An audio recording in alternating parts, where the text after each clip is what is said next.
Everyone, and welcome to This Week in Hospitality Marketing, live show number 570. 570. Get the words out. And a happy July to everyone. And for those of us in the United States, it's the day before the July 4th celebrations. It's obviously full stream into the July holiday, heaviest travel peak period today starting out. All the fun things we see on the news, what have you, for everyone outside of the country. Happy World Cup time. It's still going on and getting better each time. Um, with disappointments along the way as teams fall off, unfortunately.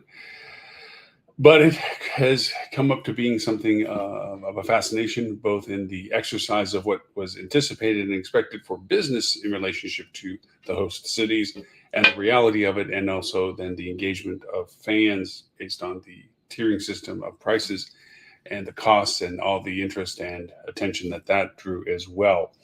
We're seeing it play out in real time to see how that was all affected, and we just have a recap of all that as to the impact overall once it was done of forecast versus actuals. Our living and breathing world as we do in marketing for hospitality, what we think is going to happen versus the reality of what does happen.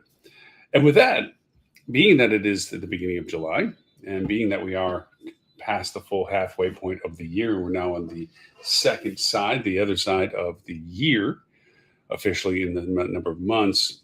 It brings me to a question that I always ask myself, ask clients, work through the process at this time of year. So it's now July. Are you ready for Christmas? That's our topic today. It's hard to think, especially with this sweltering heat in the United States, where I'm at, South Florida to be exact, Southwest Florida to be exact. The entire country has its ups and downs of what's going on for weather. Globally, we have dealt with massive amounts of weather shifts, in Europe in particular. Painful, and deadly heat wave just recently that passed through. And it's not the last one. And hopefully it was the worst, and there's not much worse to be afterwards, but we know that's not necessarily true. Weather's going to have a stronger and stronger influence on how we travel, when we travel, knowing the forecast for the weather and knowing that July has its heat. July is always the quintessential, the dog days of summer, the heat of summer. July is that month that's often visually and justifiably referred to. And for that reason, there's going to be a shift and change in people how travel in July. But again, going back to the topic for today, so it's now July, are you ready for Christmas? I want to break down a little bit, one, where we are in July as we are doing what we're doing for how we're seeing business roll through. And two, keeping with the idea that Christmas is closer than we think. It truly are. We are closer to Christmas than we are from the New Year's we just passed. We're now getting into that progression. And although you may not feel that there is adequate reason to be considered concerning about Christmas, I want to talk about some of the pros and cons associated with thinking about it now, planning for it now, which is a given. That regardless of what you feel you should do for it, having what you're going to do for Christmas should be clearly outlined, and you should have a very clear and historically relevant perspective year over year. Programs that worked, didn't work. What markets did we get? What markets didn't we get? And what markets haven't we tried to get? Those three questions are always a strong start to looking at what you're going to do. So let's create a picture of where we are right now. We are dealing, as with we have always said, the shorter and shorter booking windows. We're also, when it comes to groups, we're dealing with a diverse, shorter booking window on the diversification of group demand. We're seeing other players in the field that are competing with us as to how people experience their travel. We're not just talking about the Airbnb, VRBOs. Those are old stories. We're talking about collectively how people are aggregating their data with others, how they are deciding the duration of their stays, the frequency of their travels. And as we've always talked about in our mathing of budgets for people when it comes to travel, we know that these are statistics that both have that are accurate, and then also there's the outliers that they're lesser and more. So we're talking about the mean value of this. Mean value of this is that on average, people spend 10% of their gross income towards travel. Of that, on average, there is usually two designated travel times. There's a shorter version and a longer version. Usually, the longer versions are now and around summer, and perhaps in spring breakish. More so, summer is the lead on that comes to the longer duration travel. because of family relationships of having kids in and out of school and what have you. That's also applicable to spring break, but there's a longer stretch of opportunity in summer. And then there's a shorter one, and yet usually we hub it around holidays. Usually it's family-oriented holidays, which lands squarely on the Thanksgivings and Christmases of not just the United States. Canada has its own versions, Boxer Day and stuff like this.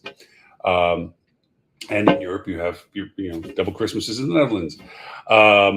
So the idea that we have certain hubs of that we know that there's demand cycle for now of your own market, the ebbs and flow of people's demands to you during the holiday periods. Are you one of those markets that people leave from when not wanting to stay at home? Or are you one of those markets that people go to when they think of holidays, come visit family and so forth? And it's a little harder in Christmases and Thanksgivings because the drive is more not tourist destination interest, although it has an influence. It's family orientation and origin interest, where the families come and reside from. To this day, I wish it had been kept alive. The New York Times did this amazing rollover map showing the correlation, and this goes back a few years, of Facebook as to the geographic affinity of people when you roll over each of the states to what other state they're geographically affinity to. You can kind of do the paper trail when it comes to college and college interest. Like if you wanted to look at someone that looks at Penn State, you'll see geographically where most of the students came from for Penn State when it comes to the connection between their families as to the Facebook. But it was a fascinating map to show correlations of interest and destination, and for just that one particular aspect. And I kept it as a pattern of a template of thought processes as to the historical travel history of people, our feeder markets, where people come from to when they come to visit us. And we know that there's a historical value to that. In Florida, it's very bifurcated in the sense that the east coast of Florida tends to be more the New England origin travel, New York being the strongest. And then on the western coast, on my side, on this side, we have more of the central United States, the Midwest. And Canada gets peppered in between here and there in a couple of places, primarily East Coast, primarily around Dania and Hollywood, beach over there, and other pockets of places and so forth. So there's a history, a tradition of bringing your family down. And we've gone through the lineage of the old person's story about how this all came about as to how you brought back brochures and pamphlets from hotels to share what you were doing and so forth. So anyways, knowing that this is the average case of people's travel expectations, you have always the variations, always the inclusions and exclusions to that. And of course, you have the financial constraints of being able to actually do these things, or what monies can be spent for them, and whether they truly spend a full 10% or more, in some cases less, because they just don't have the margin of opportunity financially to save that much or spend that much when it comes to travel. We've talked about the K economy, where rich and affluent people, the upper 5%, 11%, if you want to margin it out a little farther, of people are not affected by the expansion. They're affected, but they're not prohibited by them as much. They're still going to take their vacations. They're still going to spend their money on what they want to spend and do it because they have the affordability to do so. That's what we're seeing a lot of the constant demand factors for, is that they're still spending that money. The people that are between that and below and to the poverty line, which just don't have options, you're seeing that it's a choice of whether they buy or can afford essentials versus travel. And that's an easy choice to make, although some of them put themselves into a debt structure to try to include it as well. And that K economy has restrictiveness as to the middle class's ability to have as many travel opportunities or spend as much on those travel opportunities. So here we are in July, and most likely, if people don't have enough money, they're going to figure ways to staycation it, proximity vacation it, do things like that to yield as much opportunity and value. And this is where our competitive sets come in, where sometimes it's financially more viable for the Airbnb options to have a couple of families or more family members or friends gather to one single cost factor rather than the multiplicity of hotel rooms. These are all influencing factors in what we're doing. I'm preaching to the choir for those of you that know all of these things and do these things every day. But to go back to our process of our show today, which is, this is July, how are you ready for Christmas? I think there's an abnormal function of attention to the short-term booking windows right now. How can we yield right now? We were in a process economically that we see a high volatility, and a flip of a switch, we can lose what we used to have as historical demand to our market, and we have to adjust ADRs, or we have to create incentive values to spur on any yieldability to our market. And so for that, there's been a high aggressiveness into these short booking windows that we all are all experiencing. But it doesn't necessarily mean short travel plans. Travel plans, and we've educated our guests and future guests on how we do business. And how we do business is we're very fixated on the marginality of our short window bookings. Anything less than 30 days, usually by far, anything less than 14, and hyper attentive to anything 7 and less. But for everything beyond that, we tend to be neutral in our strategies, other than there's a specialty event or specialty things that we know are demand drivers. And we have already fixated our prices to make sure that we don't get yielded out incorrectly. We don't give away the farm before we get to yield it. But for the most part, we tend to have this ambiguous rate yield out there.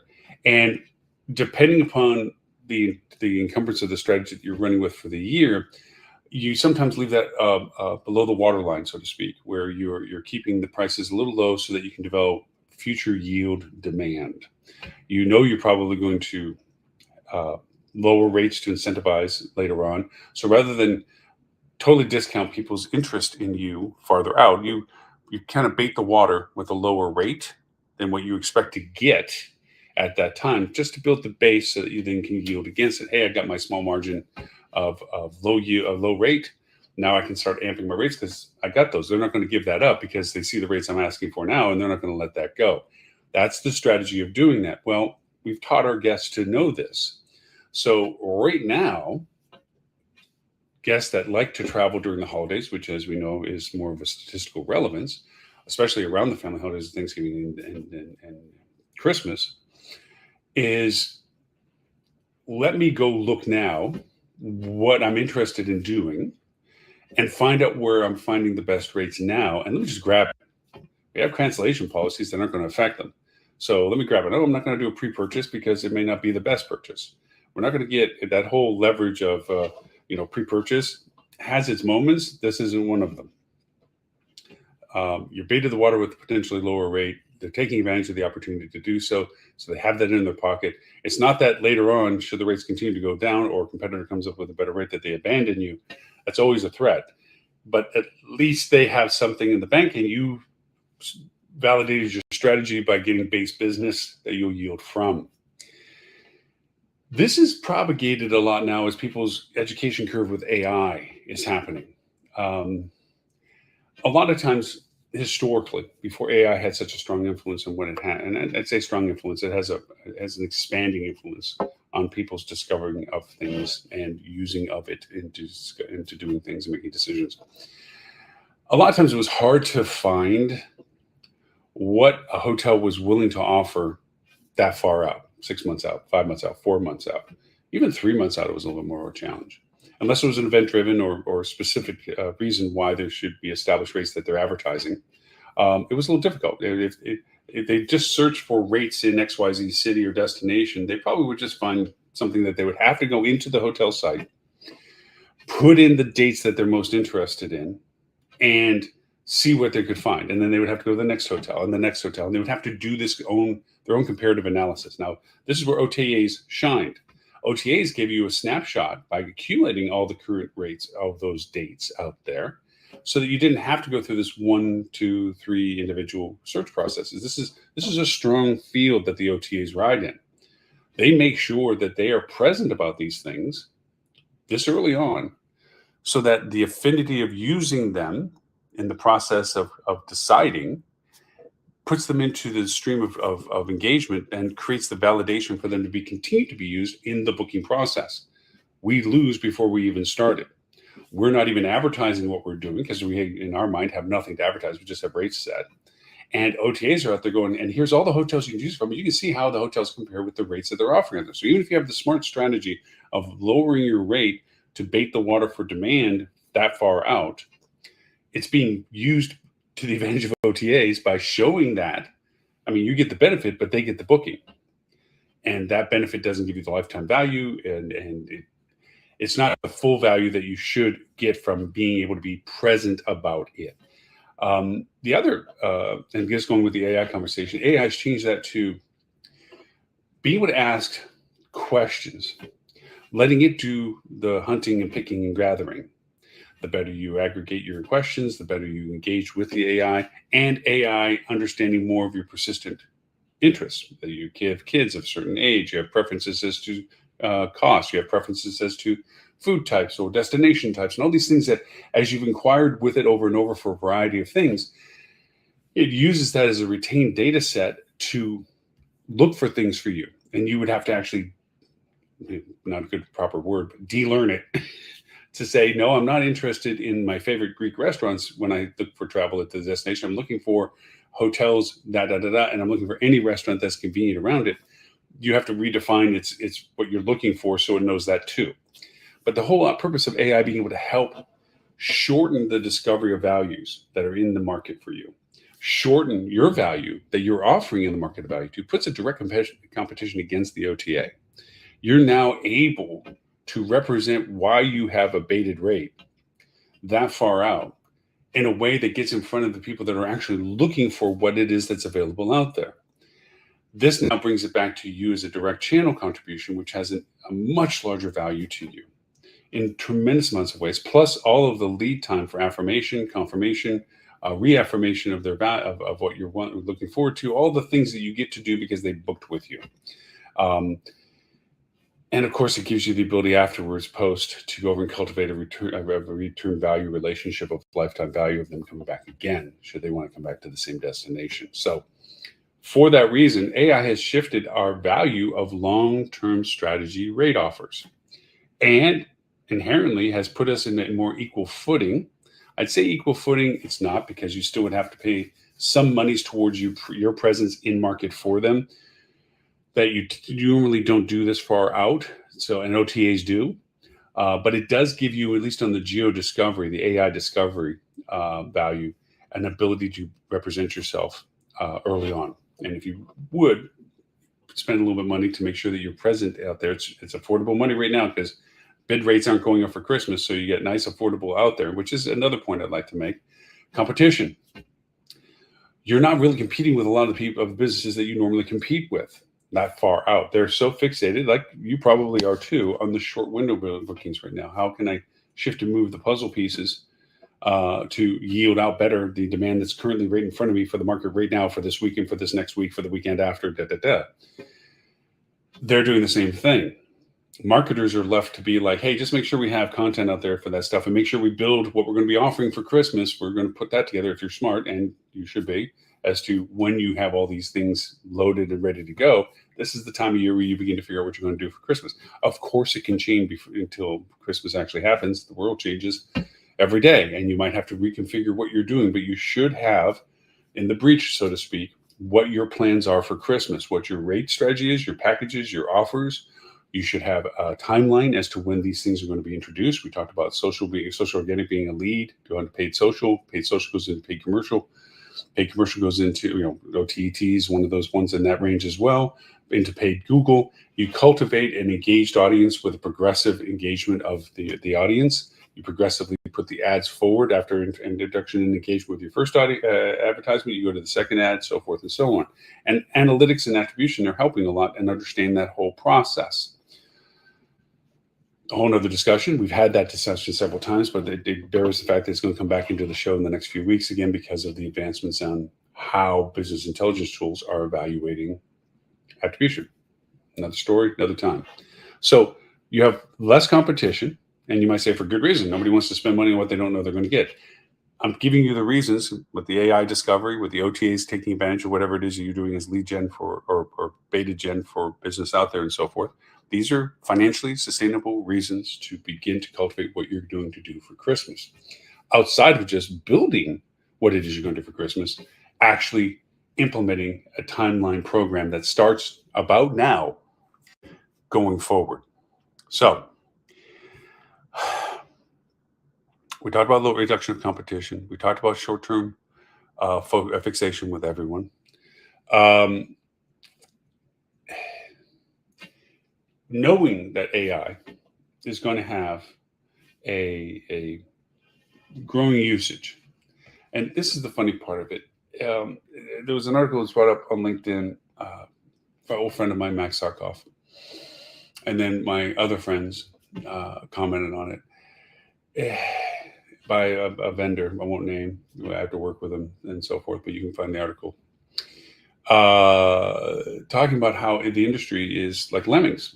I mean, they're not saying this directly, but the way they described it, the reason to be doing more with AI is because everybody else is doing it with AI, and that the industries that are doing with AI, there's the people in the industry that want to do more with AI, like they're doing with AI, and there's people that plan to do more AI in comparison to everybody else that's already doing AI.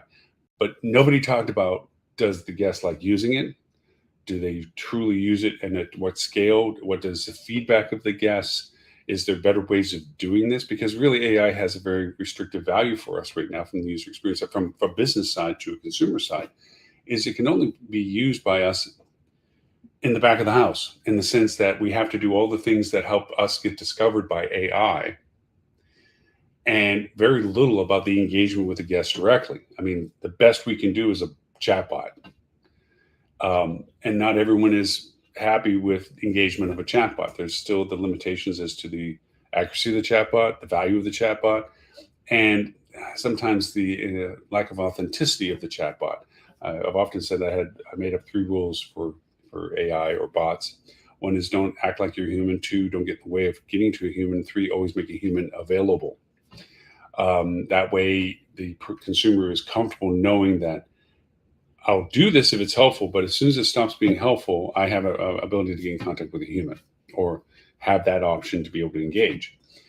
And a lot of these bots build walls, and because the business on the other side of it says, I need 1 less person or 2 less people, or I don't need somebody to do this because I have the AI bot doing it, and they rely too heavily on what it can provide the guest without even actually asking the guest if it actually provided the help that it was supposed to. Usually, most times it isn't. Usually people get frustrated either by the circular dialogue and or the lack of data that the bot has to fulfill the full interest that they have. Or third of it is that they struggle to create the proper phrasing of asking the prompt, the question that will give them the answer that's most useful. Those 3 things create frustrations where they just want to talk to humans so they can clarify with somebody that actually understands the intent of their question. A friend of mine went over and said that bots are not human in the sense that when you talk to a human, there's this interpretation value. I saw a facial scrunch or a smile or whatever have you, or the intonation in the voice. You can tell when somebody's aggravated, frustrated, how they put pauses and commas in sentences, whatever. A bot isn't like that. Then there's no stake in the relationship, connectively, communication-wise. It's just anything that's querying. It's not a human, or there's an impersonalization to it that creates a disconnect as to the value of the content. I thought it was brilliant because it's very true. There's a blend of when an automation can be helpful on the engagements of interest, fact finding, detail relationships, so forth. They're good at interpretations, understanding, and inflections. They're terrible at. They don't do well at all. So you need to now, in July, as we plan for the latter part of the year, understand there's a mix of what you need to be present on. And the interesting part of it is, going back to this article that was produced, that the industry is doing it, so should you as a business person. Let's not ask the person that actually has to use it, the guest. Let's just do it because we're all doing it together. We're still trying to figure out how to use this. And because of that resource of time of, when somebody figures this out, we're going to jump on that bandwagon, because if they figured it out, we're going to jump on that as soon as we can, so we can look like we figured it out too, is a distraction from all the things that we need to do. Now, a lot of agencies might be shaking their heads and saying, we're not distracted, so forth and so on. I can tell as fact that a lot of conversations get waylaid, sidebarred, or tangented on the implications of, is this something AI could do? Everything. It's like a filtration of conversation. Is AI a resource for this? Is AI usable by this? Are we using AI for it? Is there something AI could tell us about it? It hovers right now. And unlike other buzzwords, blockchain and VR and so forth, it isn't going to go away simply because of transition of technology. It's trying to get defined in its usability right now. There'll be some component of this because there's too much usefulness within it to not just throw the baby out with the bathwater, so to speak, but to realize its contextual value. And users are going through the same discovery process. They're trying to understand how AI is helpful to them. Right now, as people are getting better educated on it, their own personal usages of it, is they're learning how to phrase the queries, the prompts, better. And the AIs, with the historical queries that have been given to them from that user, are able to better frame the results of data that they bring in front of the user. They're also realizing, and I say they being us as individual users ourselves, that you can shortcut a tremendous amount of time consuming discovery with proper aggregation of AI tools, using Gemini Gems with Notebook and creating static data sets. And it may sound like I'm speaking in gibberish, but a lot of people are getting comfortable with this gibberish. There are a lot of people are understanding, wow, it's just not me turning and asking a question. I can begin to phrase progressive questions, or I can take and say, take this PDF document, put it in a file. And then when I ask this question, I want you to look at that PDF file and tell me what's applicable or whatever. People are beginning to learn the functionalities that we are being presented with, as much as the platforms are looking to find the tools that people like best to make sure they get continue to be used. So with all of that, AI is creating a distraction. You have companies looking for when the eureka moment of what they can do with AI better comes into play. You have users who are getting better at realizing that they don't have to, like, okay, well, I'm not thinking about Christmas right now, but I do know that the prices are usually pretty low because I learned that from the last X time I tried it. Right now, for when I want to go to XYZ place in December, so let me go book now. Let me just go find. But the process, old school, is go to each of the hotels that I know, see if there's any new hotels, see what they're offering for the dates I'm interested in, and grab the the rate that I like best with the property I like most. Let me pocket it, and then I'll worry about the rest as time goes on. And they may continue on with that process. With AI, they can snap that out real fast, find out what it is in their comparison to it. They can actually name the hotels by name, or the hotels that are located around such and such. Tell me what the best rate is for the dates, blah, blah, blah, blah, blah. And it's going to go find it. Now, all of a sudden, we have that value proposition relationship with them. But companies right now are not worried about that as much as they could be. And worry is a bad word.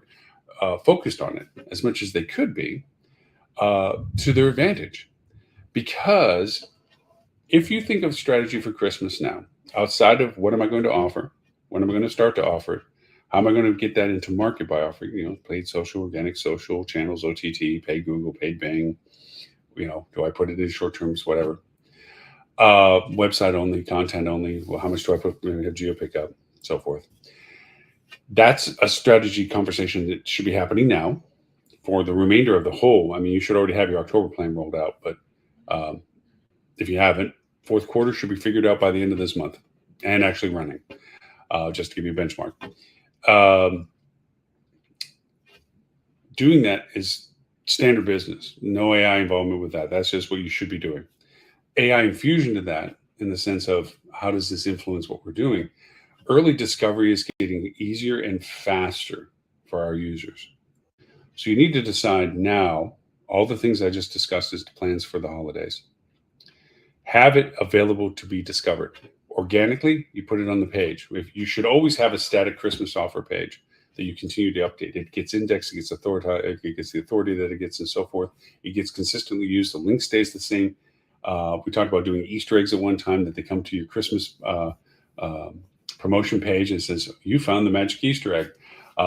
We don't have a current offer, or we don't have anything. It's a secret yet as to what we're going to do. But because you came here, we're going to do X, Y, Z, whether it's give them access to something unique or give them a value right then and there, or to get them to sign up to get first dibs on what you're offering, whatever it is, that's what you can do with it.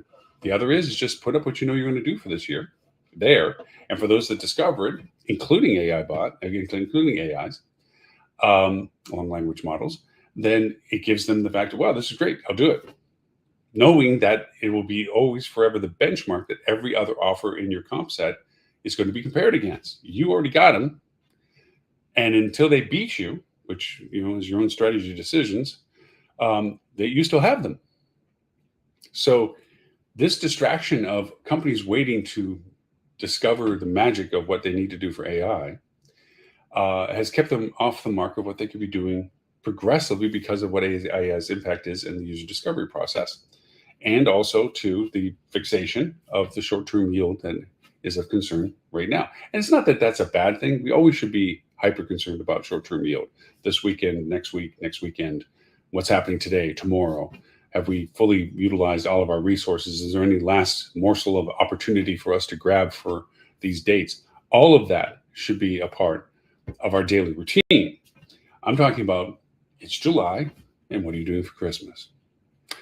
So with that, I hope it gives you a little bit of a, hey, when I get back from the July 4th holiday, let me go think through. I already know we've been talking about the packages or whatever. Let's put the timeline relationship together. Let's look at what we can possibly do to displace the OTAs. See, everyone thinks that OTAs displace you at the short term. Yeah, they have that influence to a degree, but what they really displace is they get engaged with the guest farther in the food chain, earlier in the food chain about your destination. And then you have to do double duty. One, you have to sell your direct channel value, but also you have to convince everyone that has already been previously engaged with OTAs that they need to abandon that relationship to join yours. And then usually it goes down to a price war, rate parities, offers, opportunities. And since you don't have the communication capability with them through the OTA, to do that, you have to approach it from the outside to gather their attention to point out to them that they should be leaving it. Anyway, these are all strategy conversations. Strategy conversations you should have internally. But I do want to bring up the idea that since it is now July, that you should be, what are you doing for Christmas? To everyone, I hope you have a wonderful holiday weekend. Travel safe. It is a heavy travel period. There is, as always, weather and places. I do hope that the fires out west are not affecting you. Sad that is the case. There are other things that happen around the world. They too have fires. They too have issues. Of course, Venezuela, tragedy there as well. A humanitarian tragedy with what happened and so forth. So the world is that there's always things going on for that. And we do appreciate everyone. We broadcast as saying 209 countries. I get feedback from so many of them for a variety of things and questions, and I thank you all for that.